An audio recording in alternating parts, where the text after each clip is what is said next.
Está começando o Momento Espírita.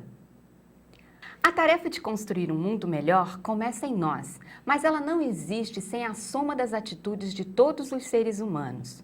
Qual é a medida para a ação em cada um desses papéis?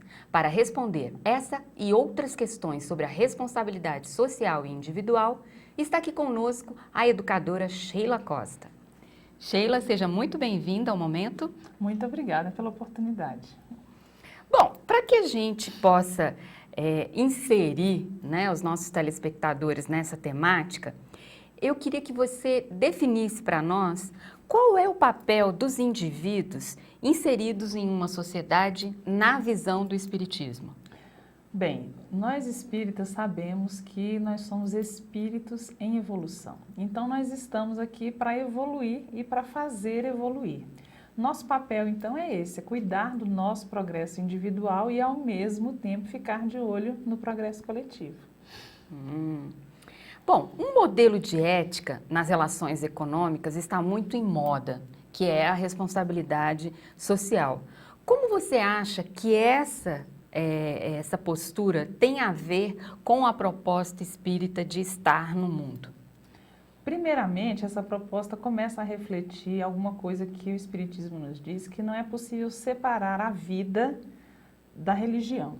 Nós precisamos o tempo todo viver a nossa religião no mundo em que nós estamos vivendo.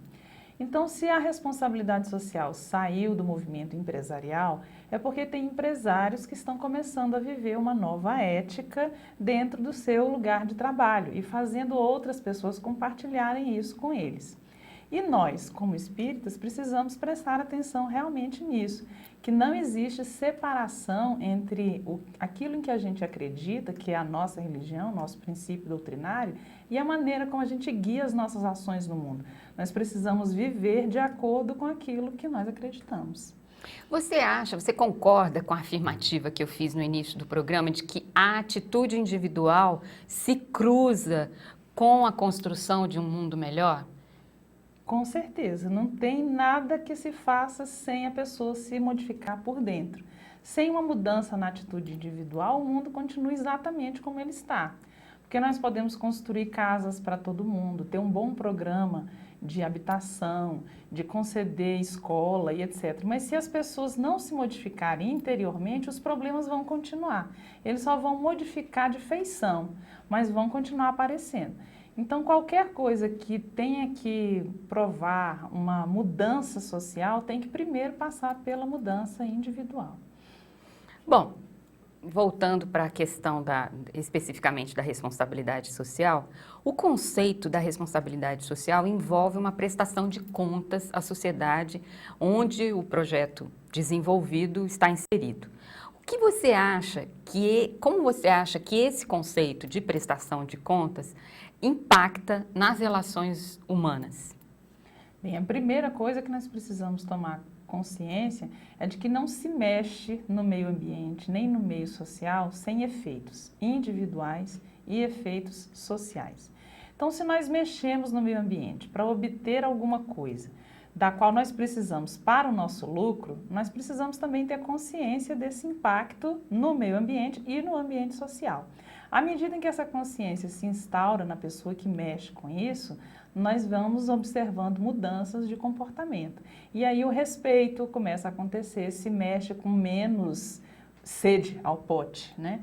A pessoa começa a observar que as ações dela repercutem imediatamente e também a longo prazo. E aquilo que ela pode estar fazendo agora sem consciência pode se voltar contra ela no futuro. Nós estamos agora colhendo o futuro que os nossos antepassados plantaram. Qual é o futuro que a gente quer deixar para os nossos descendentes?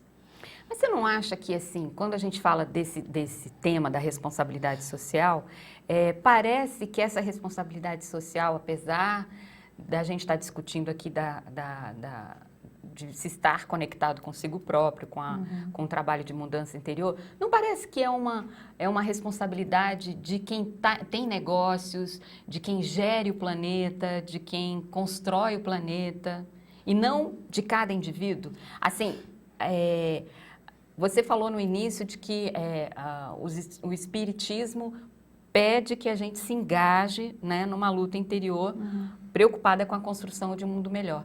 Mas você não acha que isso ainda não está maduro nas pessoas? Não, está bem longe de estar maduro, mas o nosso trabalho também é esse, de provocar a discussão, provocar a reflexão, para que as pessoas aos poucos vão tomando consciência disso. Se já existisse essa consciência de que o indivíduo é responsável por tudo, não haveria tantos problemas hoje em dia, mas a gente separa a sociedade do indivíduo, então aí os problemas começam a acontecer. Se nós tivéssemos, por exemplo, pessoas totalmente conscientes de que andar na rua jogando lixo entope o escoamento das águas pluviais, nós não teríamos problema durante a chuva.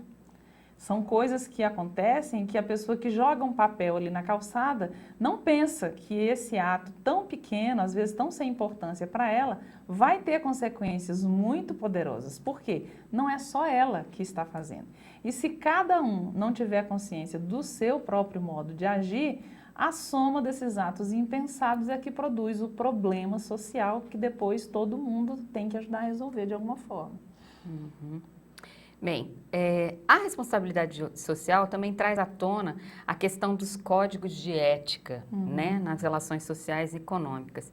Em que medida você acha que esse engajamento social pode mudar o mundo? Bem, eu acho que só ele pode mudar o mundo, né? E por isso que eu sou espírita.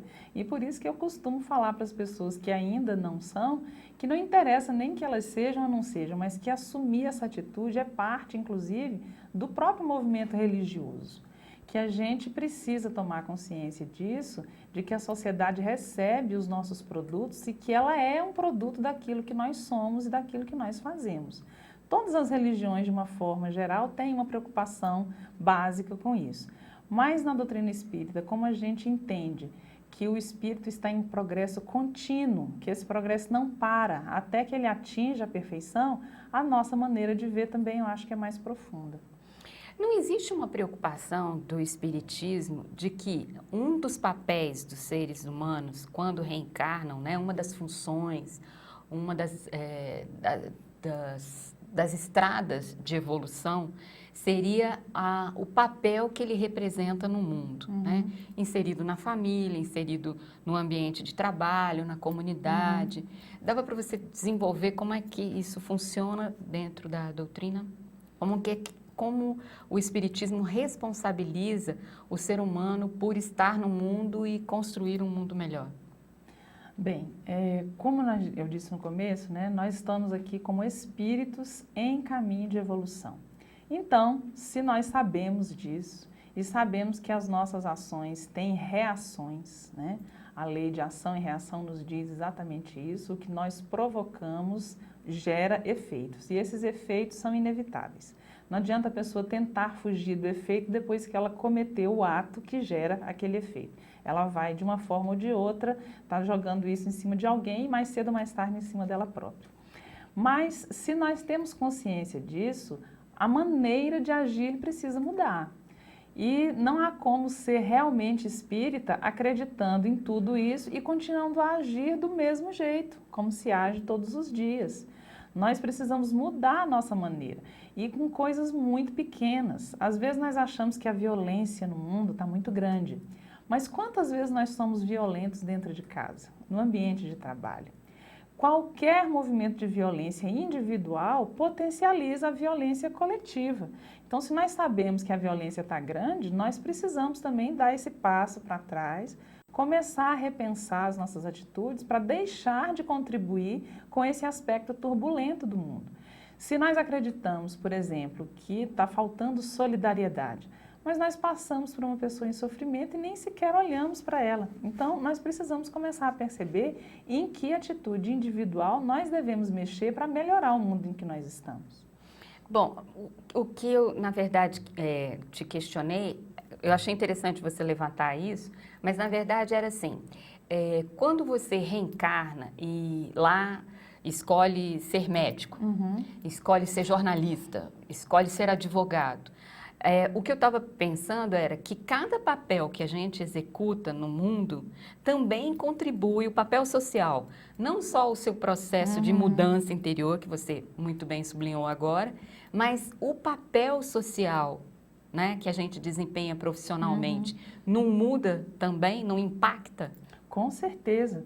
Inclusive, nós temos vários momentos na literatura espírita em que se fala a respeito das profissões.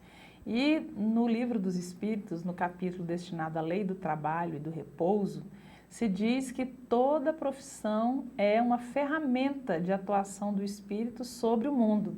Então, não interessa qual seja, você tem uma condição de interferir no seu contexto social, seja ele pequeno ou grande, seja num contexto mais familiar, num outro com uma repercussão social um pouco maior, mas você tem uma ferramenta de trabalho, você tem uma maneira de atuar sobre o mundo.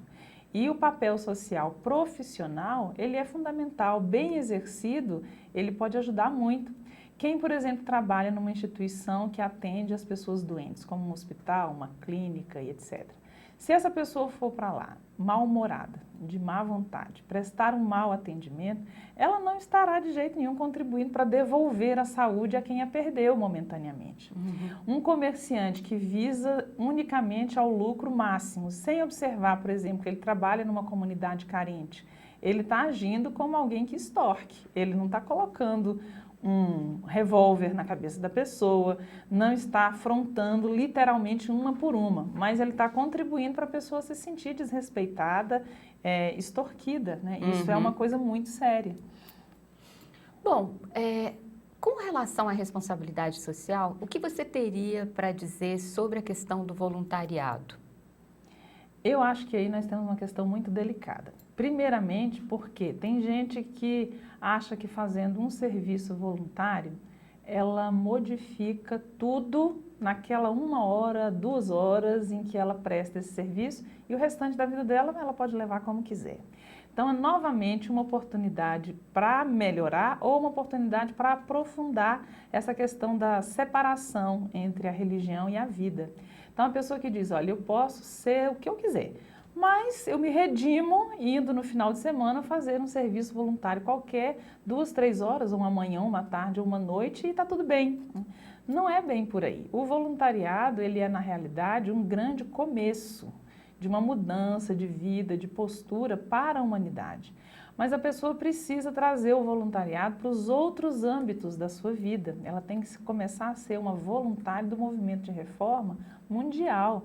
E esse movimento não está preso a 1 hora, 2 horas, 3 horas. É alguma coisa que você faz dentro de você. Então, o voluntariado é um início, mas ele não deve de jeito nenhum nos incentivar a separar a prática da nossa filosofia e também não deve ser o último passo, mas o primeiro, para que a gente continue com essas ações em todos os âmbitos. Sheila, existem empresas com preocupação de desenvolverem as comunidades onde elas estão inseridas, que é um dos itens da responsabilidade social. Os praticantes da doutrina espírita já têm há muito tempo essa prática. Você poderia comentar para a gente, após o intervalo, um pouco sobre isso? Aguarde um instante só, o Momento Espírita volta já com mais questões sobre a responsabilidade social e individual dos seres humanos. E quem responde para nós é a educadora Sheila Costa.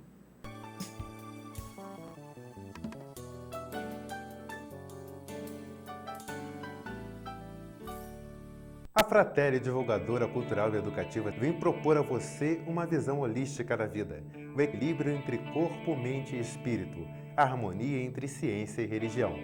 Agora, a Fratelli coloca à sua disposição essa preciosa fonte de informação e de meditação. São mais de 80 títulos em VHS, DVDs e CDs para você. Para adquirir nossos produtos, escreva para o nosso endereço contato@fratelliespiritualista.org.br.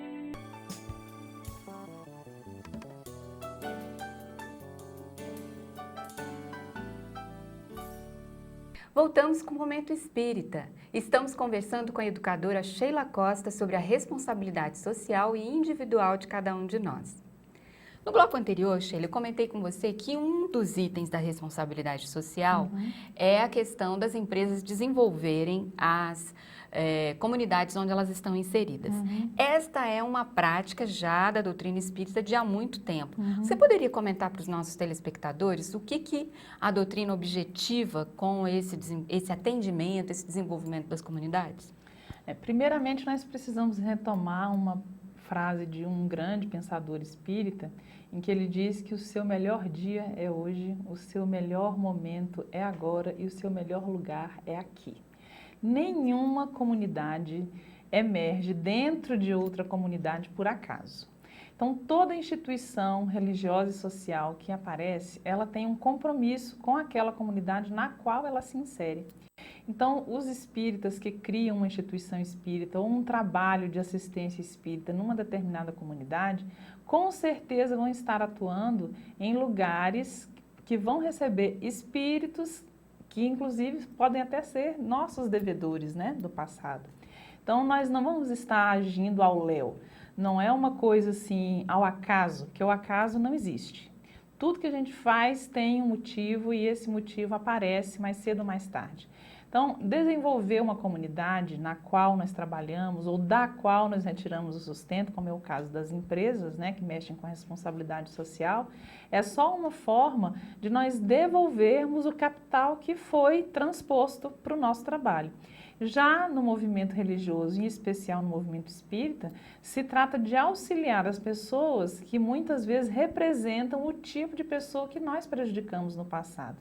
Então, nós precisamos entender que a comunidade espírita, a instituição espírita, ela se insere no contexto social necessário e propício para que ela realize todas as suas ações. Bom, mudando um pouco o rumo da conversa, a doutrina espírita diz que nós estamos aqui usufruindo, né, dos bens materiais e com a responsabilidade, né, de fazê-los se multiplicarem, provocarem bem-estar nas outras pessoas.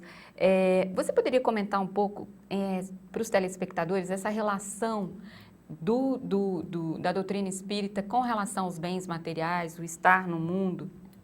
Bem, existe inclusive até um certo preconceito, um pré-julgamento de que a doutrina espírita é professada por pessoas que têm um nível de vida socioeconômico diferenciado, melhor do que o da maioria. E isso até certo ponto é verdade, mas nós estamos trabalhando para que não aconteça com exclusividade, né?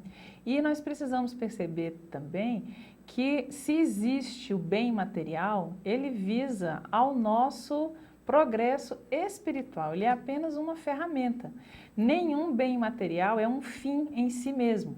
Se eu tenho uma casa, essa casa é para me abrigar e eu me abrigo nela para que eu possa viver. E eu vivo para que eu possa agir. Então, na realidade, o que essa casa faz é garantir que a minha ação sobre o mundo continue porque ela está me protegendo. Se eu me alimento, é para manter a vida do meu corpo, porque é através do corpo que eu vivo no mundo.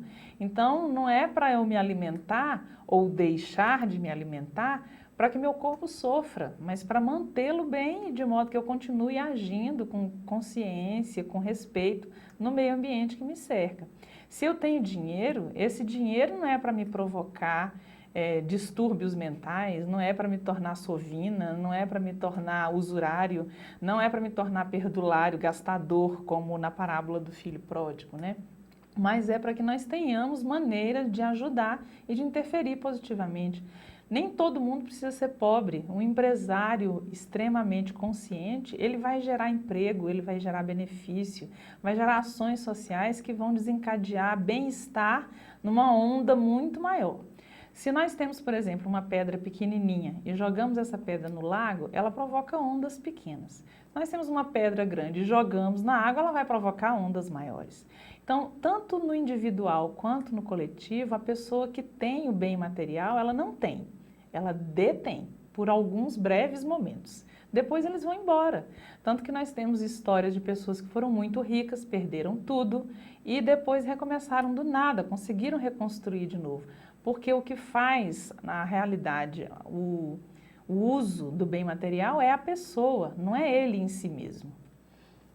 propósito dessa questão dos bens materiais, da riqueza, muitas empresas que já despertaram para a questão da responsabilidade social se beneficiam por terem trazido a um só tempo bens, né, materiais e miséria.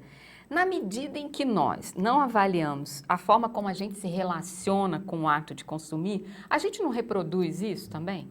Ah, com certeza. Essa é uma das coisas mais importantes que a gente pode acreditar para modificar o nosso comportamento. Por quê? Se nós achamos que só quem é empresário, só quem é instituição ou organização tem responsabilidade, nós nos eximimos das nossas ações pessoais. Então, isso não é uma crença boa. É necessário que todo mundo se veja também como um ator nesse cenário, desencadeando ações que geram consequência. Se nós não temos claro isso, com certeza nós vamos passar a querer mais do meio ambiente do que nós precisamos ou do que ele pode dar. Em qualquer dos casos, se gera ou exploração indevida, né, ou então posse indevida. E nenhuma das duas coisas é boa para o espírito, porque todo bem material acumulado e todo projeto de consumo que se torna mais importante do que o progresso individual, ele acaba gerando prejuízo e não evolução. Então é preciso que a gente veja até que ponto nós realmente precisamos daquilo que nós estamos consumindo para que nós estejamos sempre em equilíbrio. Nós estamos vivendo um momento particularmente difícil, né, na atualidade com relação a esse consumo, porque nós temos agora muitos meios de comunicação, né, rádio, TV, internet, outdoors, jornais, revistas, que fazem um bombardeamento muito grande com relação ao consumo. Como não cair nessa armadilha, na armadilha da mídia? Eu acho que todo mundo deveria ter aulas de marketing básico. Porque você sabendo o que o marqueteiro pensa, você consegue sair da armadilha. Por exemplo, as pessoas não imaginam que quando elas entram no supermercado, aquelas prateleiras que estão na linha do seu olhar são aquelas que o mercado quer vender. As mais baratas estão lá embaixo, nas prateleiras de baixo. Você nunca vai achar produtos em promoção na linha do seu olhar. Outra coisa muito interessante é o fato de você entrar num hipermercado, como nós temos muitos aqui na cidade, em todos os lugares do mundo hoje em dia, que tem uma única entrada, várias saídas, mas uma única entrada. Por quê? Você vai entrar sempre pelo lugar onde ficam aninhados os produtos de nenhuma necessidade. É roupa, calçado, bolsa, eletroeletrônicos, mas aqueles que são ícones de consumo. Então você vai entrar por ali. Essa é uma primeira armadilha. Outra coisa é a armadilha do shopping. Você entra num lugar que é uma ilha de consumo. Se você não se perguntar antes de entrar, por que eu estou entrando? De tudo que tem aí, do que é que eu realmente preciso, você já é um peixe na rede.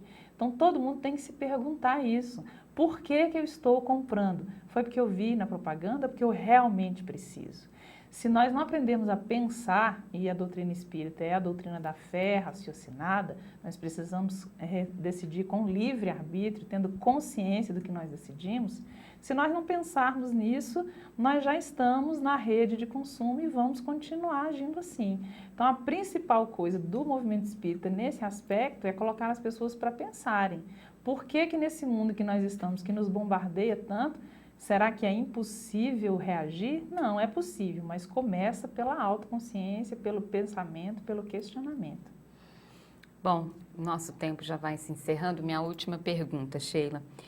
Ainda sobre a linha do consumo, produção de bens. Bom, a produção de bens é o fim último das empresas, né?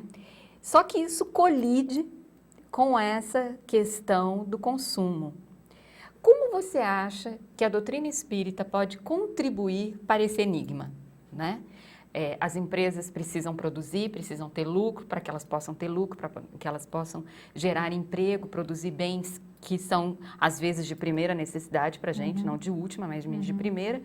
E, ao mesmo tempo, as pessoas estarem não à mercê dessa condição de adquirirem produtos porque elas precisam vender. Como achar uma intersecção harmônica que leve ao desenvolvimento social? Olha, eu acho que está tudo já dito há muito tempo. Tem aquela velha frase que todo mundo fala, mas que às vezes nem para pensar no real significado dela, né? Não faça aos outros o que você não gostaria que fizessem a você. Então, se você é comerciante, é produtor, produza um produto bom, que tenha realmente um impacto positivo na sociedade. Se você é quem vai distribuir, distribua de tal forma que não gere despesas desnecessárias que devam ser incorporadas ao preço do produto. Se você vai vender, venda pensando num lucro positivo, mas que não seja o máximo, para não sair do lucro para extorsão, para exorbitância, exatamente. E se você vai comprar, ajude as pessoas que estão fabricando a entenderem como é que esse produto está sendo visto e qual é o impacto dele. Se você notar um defeito, acione os mecanismos. Hoje em dia, nós temos um código ótimo, que é o Código de Defesa do Consumidor.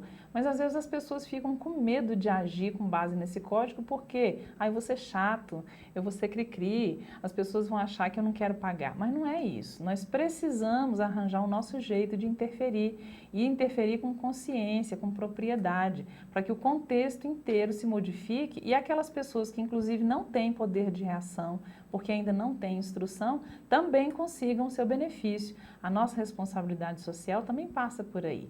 Alguma coisa que nós saibamos e que possa beneficiar mais alguém além de nós mesmos também deve ser considerada. Sheila, muito obrigada. Eu que agradeço a oportunidade, foi muito bom. Nós convidamos você para nosso próximo programa. Obrigada.